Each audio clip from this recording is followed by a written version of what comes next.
Can a guy from Utah make New York cheesecake? I bet he can.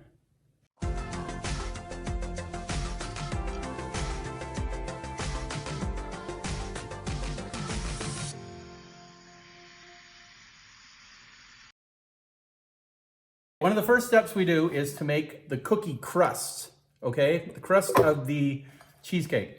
So we like to use Biscoff cookies.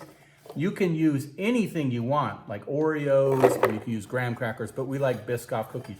So I'm gonna put a bunch of these Biscoff cookies in my blender, and what you're gonna do is blend these up into a pretty fine powder, not super fine, but enough to be a little chunky, but fine.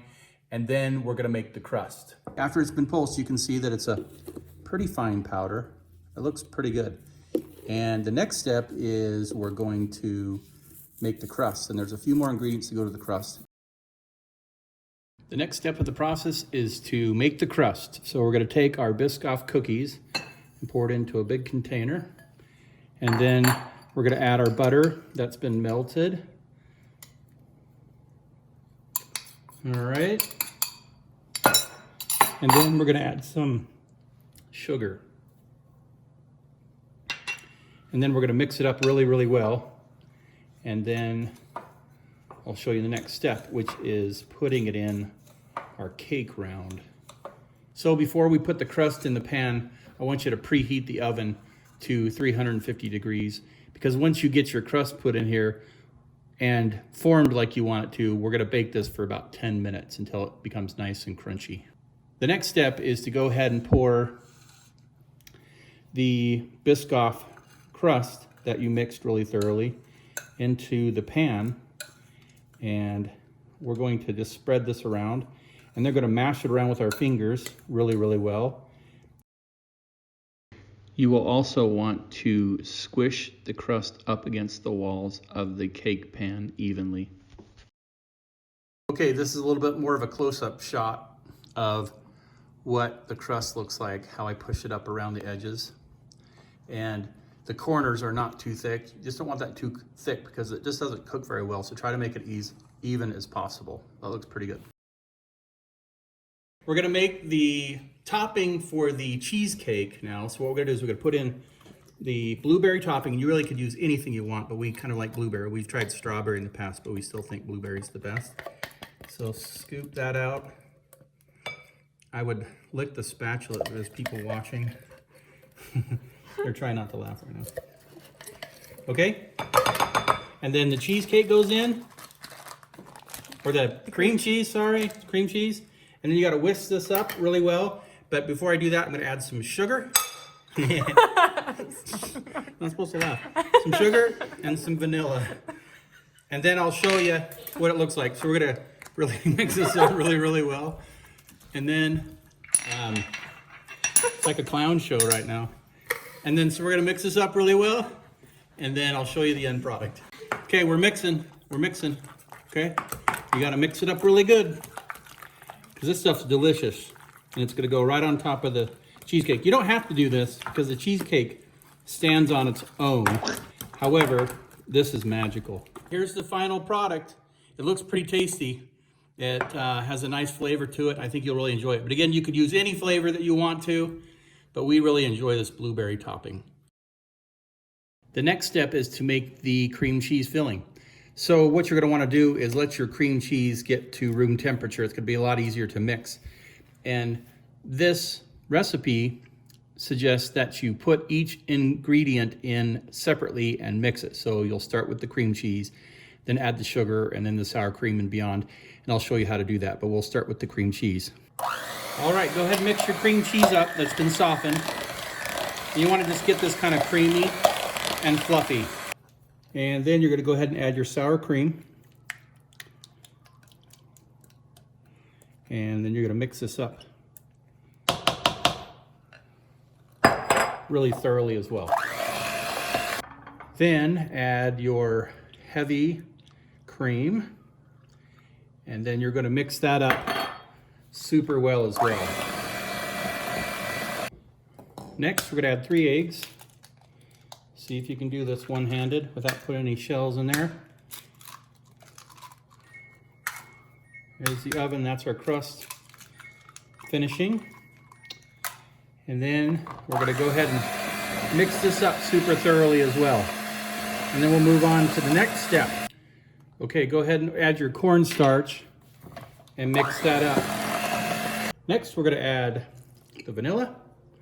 And I'm going to go ahead and add the juice of a lemon as well, and go ahead and mix that super thoroughly.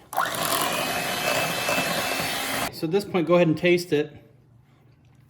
It's pretty creamy, and it tastes pretty dang good. So we're off to the next step. After the crust has cooked, you're gonna go ahead and let that cool for about 10 or 20 minutes before you add the cream cheese mix to the crust. The next part of this is that you're gonna need to make that rim that we talked about of parchment paper that will line the upper portion of the cake pan. So what I like to do is I just like to fold it over like that. And then what I'll do is I'll just cut it along that edge and then use that sharp edge as the lining for the upper portion of the cake pan. You gotta get your butter again and kind of line this upper edge here to make it kind of sticky so that the parchment paper will stick to it. So the parchment paper will stick to the actual cake pan, and you're just gonna kind of stick it to the upper edge of the crust. So this is a two-person job apparently. I guess my wife and I have normally done this together. But one thing that I've kind of learned, it's better to maybe put butter on the outside edge of the paper that's going to stick to the inside of the pan. Son of a... What the? Mother putz bucket. Grrr.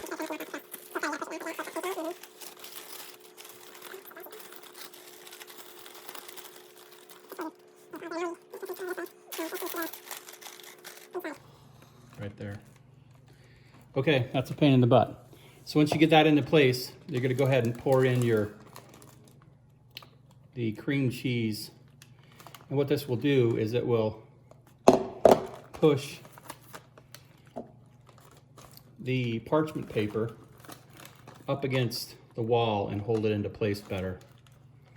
So get all of that poured in there, and then you can pull your hands off and it should stay in place. So get all of this cream cheese mix out and pour it in there, and then the next step is just to let the bubbles rise for a few minutes, and then we'll go ahead and start the cooking process.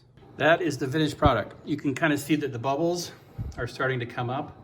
So you want to give that a few minutes to rest, let those bubbles come up. But you can see it was a bit of a chore to get that parchment paper on there, so it was a two-man job. But one thing I thought about afterwards, and what you should think about doing, is giving yourself at least a ½ inch of pan to stick the parchment paper. So the next step is that we're going to start boiling some water, and I also preheated my oven as well. So this is going to get cooked on several different temperatures. The next step is to get some boiling water going, and in the oven I put a pan, like a cake sheet type pan, that is also heated to 350 degrees.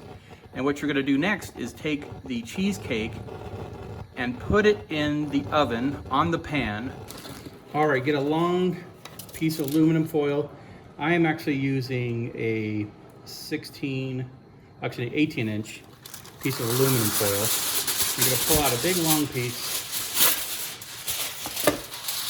and then, like I said, you're gonna put the cheesecake on top of the aluminum foil somewhere in the center, okay?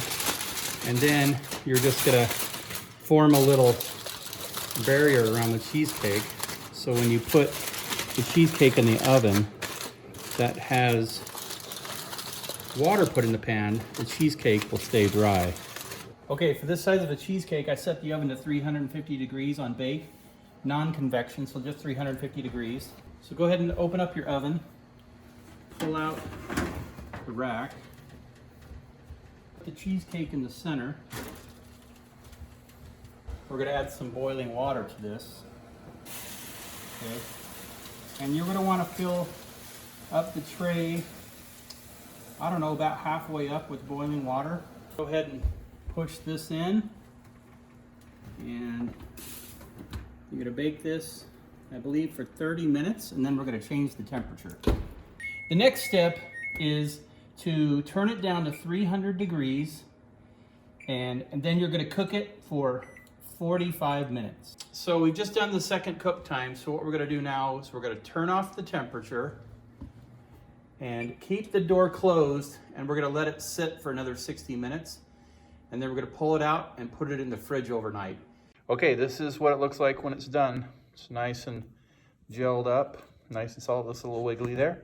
So what we'll do next is we'll put it in the fridge and let it sit for 6 hours at minimum, but we'll let this sit overnight. Okay, this is the next day actually, so we let this sit overnight. It looks really quite nice. You wanna pop out your cake round, lift that off, and then you wanna slowly pull off the parchment paper as to not disturb the edges. It does make a little bit of a mess.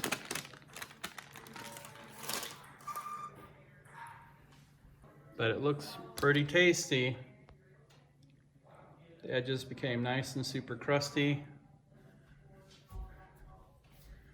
Turned out pretty nice. Okay, here's our final product. So you can see it has nice crust, nice and hard, nice and creamy. This is our blueberry topping here. So let's see how it tastes. Looks super yummy.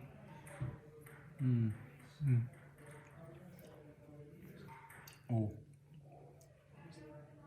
That's nice. You have no friends. I know. Some sugar? I'm supposed to laugh. Some sugar? Can you start it? Yeah. That's nice. Okay, sit. Right on the set.